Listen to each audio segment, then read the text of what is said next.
চুয়াডাঙ্গার দামুড়হুদায় ৭১ বছর বয়সী এক বৃদ্ধাকে ধর্ষণের অভিযোগে তরিকুল ইসলাম নামে এক যুবককে গ্রেফতার করেছে পুলিশ।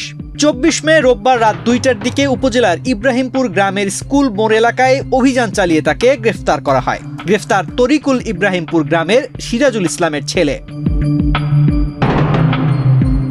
পুলিশ ও মামলার এজাহার সূত্রে জানা যায়, গত ২০ মে দুপুরে ওই বৃদ্ধা দামুড়হুদা উপজেলার কলাবাড়ি গ্রামে মেয়ের বাড়িতে বেড়াতে গিয়েছিলেন।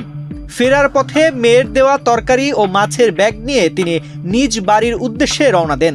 পথিমধ্যে ইব্রাহিমপুর পার্কের পেছনে পৌঁছালে তরিকুল ইসলাম ব্যাগটি এগিয়ে দেওয়ার কথা বলে তার সঙ্গী হয়।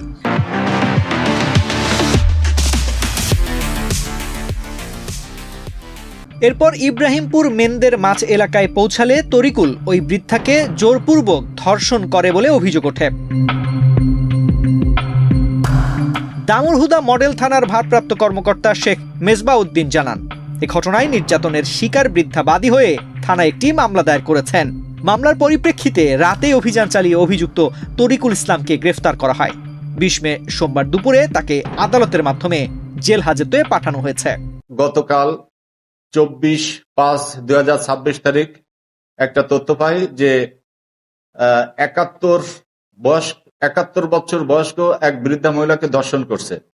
এই তথ্যের ভিত্তিতে মাননীয় পুলিশ সুপার মহোদয়ের নির্দেশক্রমে সর্বোচ্চ গুরুত্ব দিয়ে আমরা ঘটনাস্থলে যাই। ঘটনাস্থলে গিয়ে ভিকটিমকে উদ্ধার করি এবং জানতে পারি গত 20/5/2026 তারিখ ইব্রাহিমপুর ইকো পার্কের পিছনে মাঠের মধ্যে তাকে একজন ধর্ষণ করে। আমরা পরবর্তীতে বিষয়টি সর্বোচ্চ গুরুত্ব দিয়ে ধর্ষককে অভিযান করে গ্রেপ্তার করতে সক্ষম হই।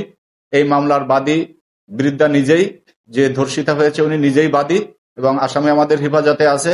মামলা হয়েছে, আসামি বিজ্ঞ আদালতে প্রেরণের জন্য প্রক্রিয়াধীন আছে।